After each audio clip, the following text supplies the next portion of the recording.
Seigneur soit avec vous. Et avec votre esprit. Évangile de Jésus-Christ selon saint Luc. Gloire à toi, Seigneur. En ce temps-là, il arriva que Jésus, passant à travers villes et villages, proclamait et annonçait la bonne nouvelle du règne de Dieu. Les 12 l'accompagnaient, ainsi que des femmes qui avaient été guéries de maladies et d'esprits mauvais. Marie, appelée Madeleine, de laquelle étaient sortis 7 démons. Jeanne, femme de Cousa, intendant d'Hérode. Suzanne et beaucoup d'autres qui les servaient en prenant sur leurs ressources. Acclamons la parole de Dieu. Louange à toi, Seigneur Jésus. Pour comprendre cet évangile, il faut entrer dans le contexte religieux et même dans le contexte culturel de cet Israël de l'époque de Jésus. Il était inconcevable pour un religieux, un rabbin par exemple, il était inconcevable de s'entourer de femmes pour sa pastorale. Les femmes étaient reléguées, si ce n'est pas la deuxième, à la troisième ou encore à la 4e position. Même dans les synagogues, les femmes avaient un endroit à part pour prier. Les femmes n'étaient pas mélangées aux hommes. Aujourd'hui, nous appellerions cela une société machiste, où la femme est reléguée à une position d'inférieur. Mais avec Jésus, les choses sont différentes. Avec le Seigneur, il y a inclusion de tout le monde. L'évangile d'aujourd'hui nous parle de la pastorale de notre Seigneur avec les 12, les apôtres. Mais l'évangile souligne un fait qui, dans ce contexte religieux et culturel, ne passe pas inaperçu.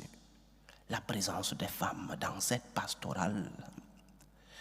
Ces femmes qui, par gratitude, ont décidé de servir le Christ et les apôtres. Mais quel type de service? Parce que nous sommes tous appelés à servir le Christ.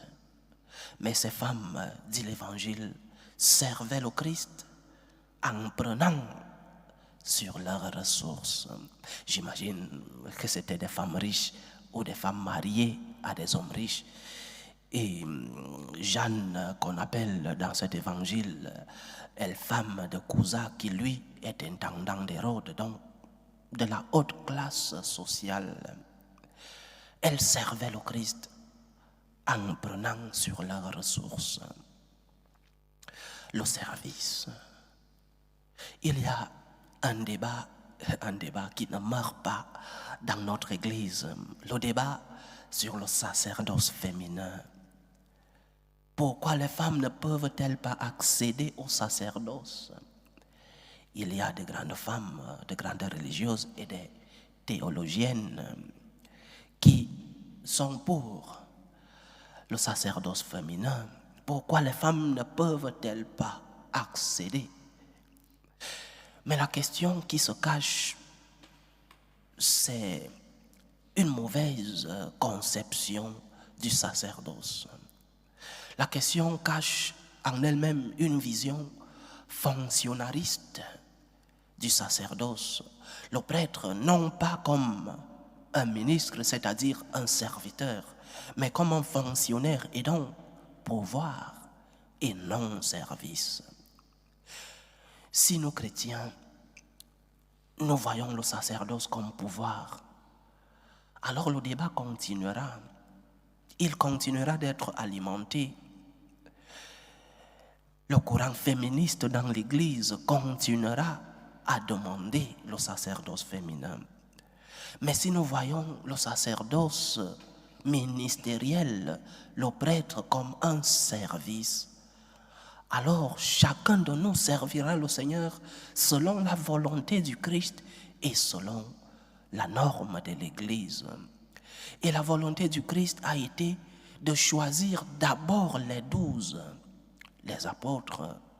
La volonté du Christ a été que pendant la dernière scène, que ce soit seulement les 12.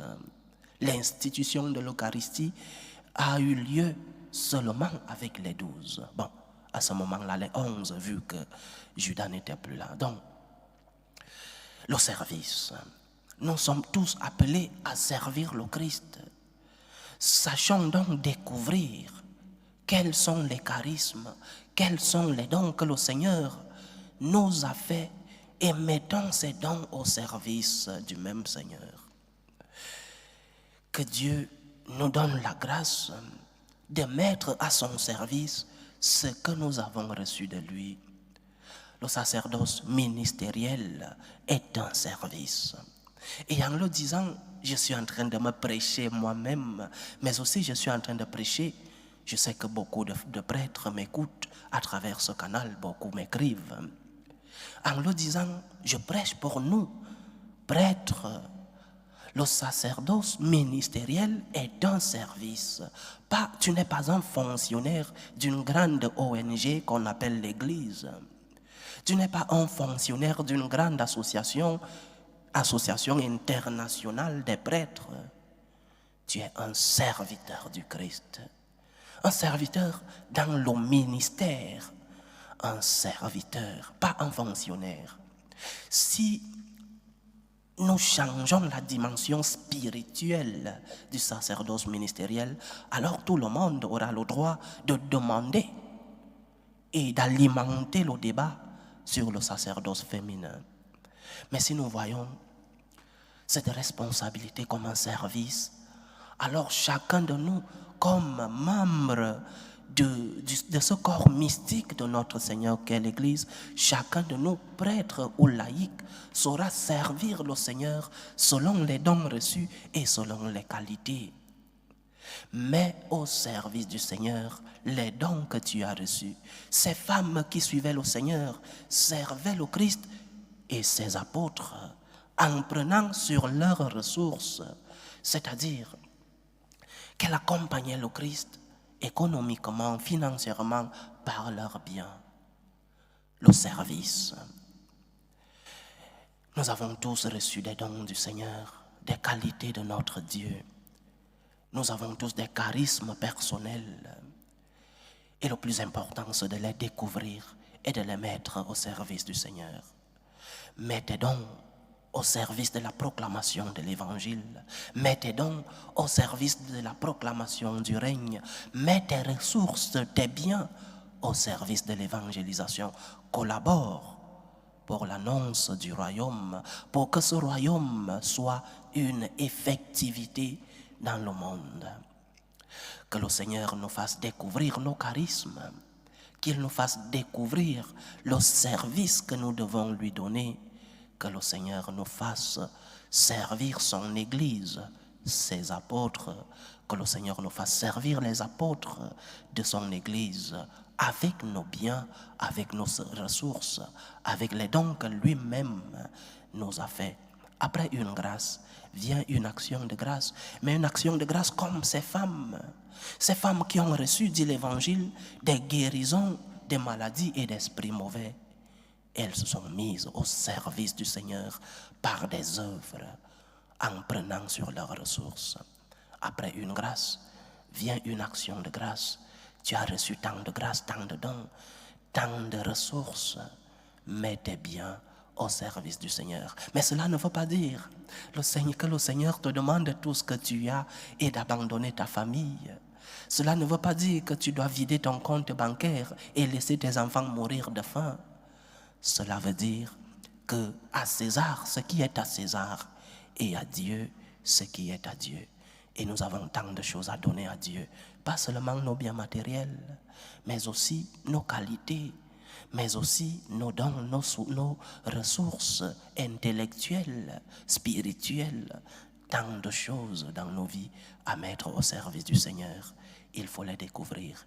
Il faut se mettre au service de Dieu qui t'a déjà tant aimé. Loué soit Jésus-Christ. À jamais.